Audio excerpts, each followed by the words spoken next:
Hey, fifth grade writers, welcome to Writers Workshop, Virtual Vision. If you do not have something to write with, a pen or a pencil, and if you do not have your writer's notebook with you right now, what I'd like you to do is just pause this video, take a minute to run and grab that stuff, and then restart the video when you have that in front of you. Okay. All right, so before we start, I want to give you an analogy.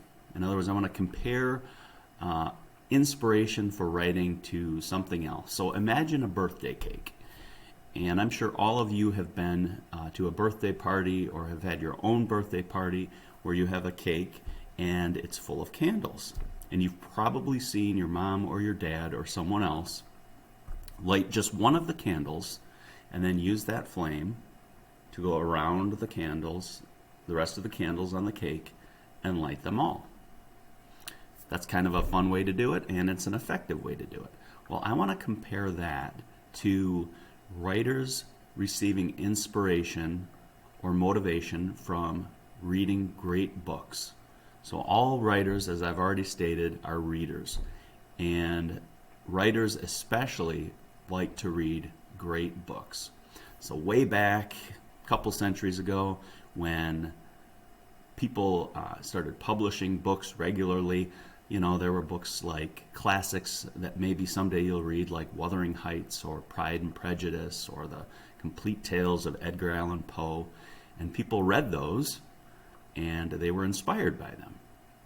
And they took that inspiration and they wrote their own stories. And then people were inspired by those stories and they wrote their own stories. So kind of like taking a one candle and sparking the fire on all of the other candles, one great book can spark inspiration in others to write great books as well. So that's what we're going to talk about today. We're going to talk about reading another author's words to spark your own story ideas. And what I'm going to do is I'm going to read you a little clip from Roald Dahl's Boy, Tales from His Childhood, and see if that sparks anything in you. So as I'm reading this bit from Boy, Roald Dahl's Boy, and you probably know Roald Dahl from his books The BFG, Matilda, Charlie and the Chocolate Factory, The Witches, all kinds of great books. But this is his true tales from his childhood. So let me read you just a little from that book. And what I want you to do as I'm reading is I want you to think to yourself, what memories does his writing spark in my own mind? And I'm going to do the same thing, okay? So this is an excerpt from Roald Dahl's Boy, Tales of Childhood. Her name was Mrs. Pratchett. She was a small, skinny old hag with a mustache on her upper lip and a mouth as sour as a green gooseberry. She never smiled. She never welcomed us when we went in. And the only time she spoke were when she said things like, "I'm watching you, so keep your thieving fingers off them chocolates." But by far the most loathsome thing about Mrs. Pratchett was the filth that clung around her. Her apron was gray and greasy. Her blouse had bits of breakfast all over it, toast crumbs and tea stains and splotches of dried egg yolk. It was her hands, however, that disturbed us most. They were disgusting. They were black with dirt and grime. They looked as though they had been putting lumps of coal on the fire all day long. And do not forget, please, that it was these very hands and fingers that she plunged into the sweet jars when we asked for a pennyworth of toffee or nut clusters or whatever. There were precious few health laws in those days, and nobody, least of all Mrs. Pratchett, ever thought of using a little shovel for getting out the sweets as they do today. The mere sight of her grimy right hand with its black fingernails digging a piece of chocolate fudge out of a jar would have caused starving tramps to go running from the shop. But not us. Sweets were our lifeblood. We would have put up with far worse than that to get them. So we simply stood and watched in sullen silence while this disgusting old woman stirred around inside the jars with her foul fingers. So you can well understand that we had it in for Mrs. Pratchett in a big way, but we didn't quite know what to do about it. Many schemes were put forward, but none of them were very good. None of them, that is, until suddenly One memorable afternoon, we found the dead mouse. The Great Mouse Plot. My 4 friends and I had come across a loose floorboard at the back of the classroom, and when we pried it up with the blade of a pocket knife, we discovered a big hollow space underneath. This, we decided, would be our secret hiding place for sweets and other small treasures. Every afternoon, when the last lesson was over, the 5 of us would wait until the classroom had emptied, and we would lift up the floorboards and examine our secret hoard. One day, when we lifted it up, we found a dead mouse lying among our treasures. It was an exciting discovery. Thwaites took it out by its tail and waved it in front of our faces. "What shall we do with it?" he cried. "It stinks," someone else shouted. "Throw it out the window, quick!" "Hold on a tick," I said. "Don't throw it away." Thwaites hesitated. They all looked at me. When writing about oneself, one must strive to be truthful. Truth is more important than modesty. I must tell you, therefore, that it was I and I alone who had the idea for the great and daring mouse plot. We all have our moments of brilliance and glory, and this one was mine. "Why don't we," I said, "slip it into one of Mrs. Pratchett's jars of sweets? Then, when she puts her dirty hand in to grab a handful, she'll grab a stinky dead mouse instead." The other 4 stared at me in wonder. Then, as the sheer genius of the plot began to sink in, they all started grinning. They slapped me on the back, they cheered me, and danced around the classroom. "We'll do it today," they cried. "We'll do it on our way home." "You had the idea," they said to me, "so you can be the one to put the mouse in the jar." Thwaites handed me the mouse. I put it into my pants pocket. Then the 5 of us left the school, crossed the village green, and headed for the sweet shop. We were tremendously jazzed up. We felt like a gang of desperados setting out to rob a train or blow up the sheriff's office. "Make sure you put it into a jar which is used often," somebody said. I'm putting it into the gobstoppers jar. That jar is always on the counter. "I've got a penny," Thwaites said, "so I'll ask for 1 sherbet sucker and 1 bootlace."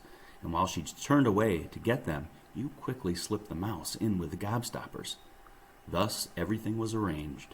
We were strutting a little as we entered the shop. We were the victors now, and Mrs. Pratchett was the victim. She stood behind the counter, and her small malignant pig eyes watched us suspiciously as we moved forward. "1 sherbet sucker, please," Thwaites said to her, holding out his penny. I kept to the rear of the group, and when I saw Mrs. Pratchett turn her head away for a couple of seconds to fish a sherbet sucker out of the jar, I lifted the heavy glass lid off the gobstopper jar and dropped the mouse in. Then I replaced the lid as silently as possible.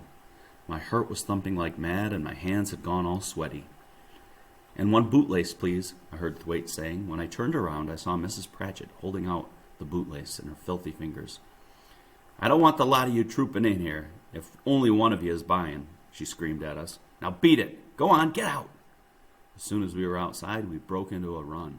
"Did you do it?" they shouted at me. "Of course I did," I said. "Well done, you," they cried. "What a super show!" I felt like a hero. I was a hero. It was marvelous to be so popular. Okay, writers, is anything coming to mind for you? Thoughts coming into your head? Why don't you take a minute and pause the video here and just jot down some ideas that you've got from listening to Roald Dahl tell his story from childhood. Okay, writers, so we're back, and I'm going to start writing down some of my ideas. I'm not sure why, but this story by Roald Dahl reminded me of growing up in Adacroft, and we had a neighbor who wasn't the friendliest guy in the world, and he loved his lawn. And we had, in order to get from one part of our neighborhood to the other, we had to either take the road, which was a longer path, or we had to cut through his lawn, which led to the wooded area, which led to the other part of the neighborhood. So I'm going to start writing about that, I think. So I might start with the most unfriendly the most unfriendly man in our neighborhood was Mr. Hoover. He would sit out on his back deck, smoking his pipe, just waiting for kids to walk across his perfectly manicured lawn. "Use the road, unless you want a BB in your rear end," he'd say, as he nodded to the BB gun that sat on his deck, leaning up against the gray siding of his house. The problem for us was that the quickest way to get to Steve's house was to cut right across Mr. Hoover's lawn and then through the woods. That shortcut alone saved us probably 5 minutes of walking. So whenever we thought Mr. Hoover wasn't home, or whenever we didn't see him on his back stoop, we would take that shortcut. One day, I got word that the neighborhood kids were having a football game at Steve's house. In my excitement, I ran down the street and started cutting through Mr. Hoover's yard. I was about halfway across the lawn when I heard his screen door behind me slide open. "Hey!" Mr. Hoover hollered. I briefly looked back and started to run when I noticed that Mr. Hoover had vaulted himself over the deck railing and was now heading straight towards me. Okay, I'm going to keep writing this, but what I would like for you guys to do is I would like for you guys to get out your pen and get out your writer's notebook, and I would like for you to write a story. And it does not have to be based on your inspiration from Roald Dahl's Boy. However, it can be. But if you can find other things that you want to write about today, maybe it's a person that matters to you, maybe it's a place that matters to you, maybe it's a first time, a last time, a time you realize something.